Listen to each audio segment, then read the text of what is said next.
All right, let's get right into it. Have you ever really wondered how the super wealthy, the 1%, actually handle their money? It's usually way simpler than you'd think.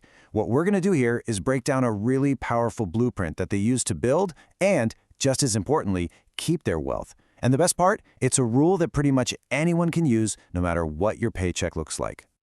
This quote pretty much says it all. It really hits at the fundamental secret that most of us just miss. The entire game of wealth, it's all built around one single idea: ownership. So the very first thing we got to do is switch our thinking from just earning money to actively owning things. And take a look at this. What's the one thing that connects all these groups? Entrepreneurs, they own businesses. Investors, they own assets. Inheritors own trusts. Even the top talent owns something incredibly rare and valuable: their skills. You know who's missing from this chart? Employees who only have a salary. It's pretty clear the path to real wealth is paved with ownership. Now, this is the trap that so many people are stuck in. Some people even call it modern-day slavery, and it sounds intense, but when you think about it, it kind of makes sense. You get paid, right? And almost instantly, that money is just gone, eaten up by rent, groceries, bills. There's no room to breathe, which forces you to just grind harder the next month to do it all over again. It's a hamster wheel designed to stop you from ever getting ahead and actually owning anything. So how in the world do you break that cycle? Well, this is it. This is the blueprint. The 25-15-15-10 rule is a super simple, actionable plan to help you start managing your money like the wealthy do, no matter what you're earning. See, it's not about how much you make, it's about what you do with what you make. So here's the game plan. We're going to look at your growth engine for building wealth, then the stability shield to protect that wealth, your life essentials to get spending under control, and finally, the guilt-free fund to make sure you actually stick with it. Okay, let's kick things off with the most exciting part, the first 25% of your income. This is your growth engine. Its only job is to buy assets, things that go up in value over time and, hopefully, put money back into your pocket. This is how you literally make your money work for you, 24/7, even while you're sleeping. Now, you might be thinking, I don't have enough to invest. But the real secret weapon isn't a huge pile of cash, it's starting early. Let me tell you a quick story. Meet Billy. He starts investing just $200 a month when he's 20. And this is Phil. He waits till he's 30, but to catch up, he invests more, $300 a month. Now get this, over his entire life, Phil actually invests $12,000 more than Billy does. So here's the big question. Who do you think walked away with more money in the end? The guy who invested more cash or the guy who just started earlier? Okay, so at age 60, let's assume a pretty average 10% annual return. Phil's investment is worth over $678,000. That's fantastic, right? I mean, that's a seriously healthy nest egg for retirement. He did great. But then you look at Billy. Billy, who invested less money, ended up with over $1.2 million. That is almost $600,000 more just because he had an extra decade for his money to grow. That right there is the mind-blowing power of compound growth. Your greatest asset isn't money, it's time. So where do you actually put this growth money? Well, think of it like a risk scale.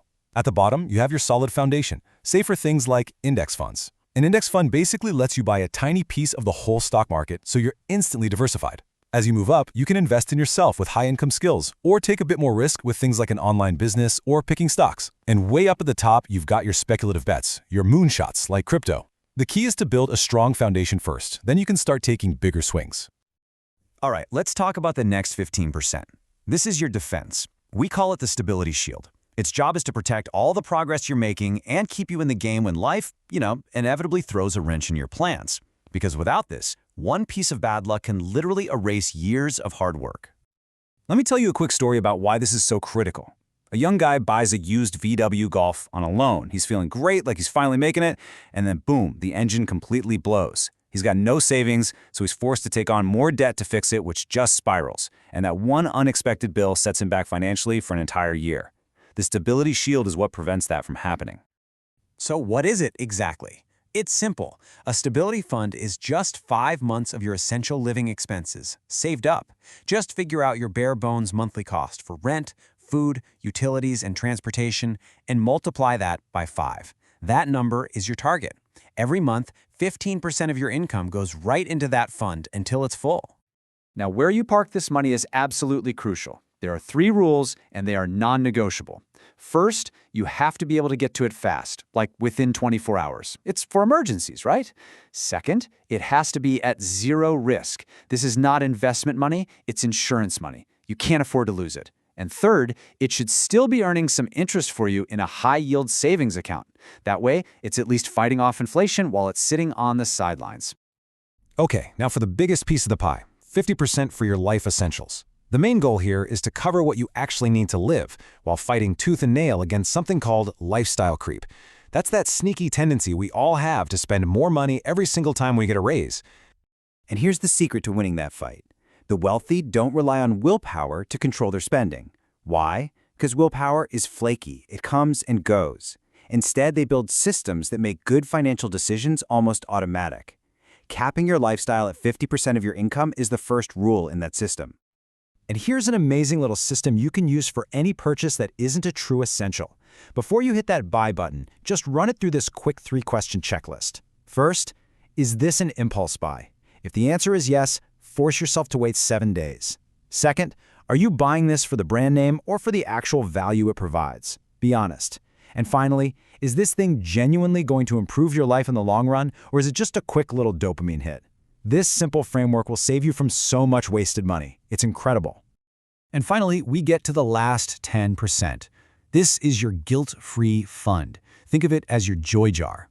And listen, this is not an excuse to be reckless. This is a core part of the strategy.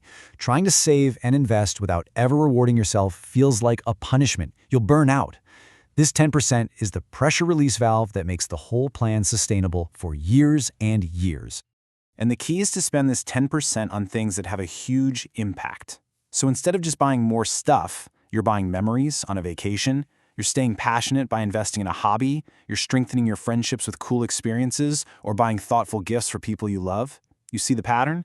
These are all investments in your own happiness and well-being, not just mindless spending. So that's it, the complete 25-15-50-10 blueprint. It all circles back to that very first idea we talked about, ownership. Owning your growth, owning your financial safety, owning your lifestyle, and yeah, even owning your joy. So that brings us to the final question. Now that you have the framework, what are you going to start owning today?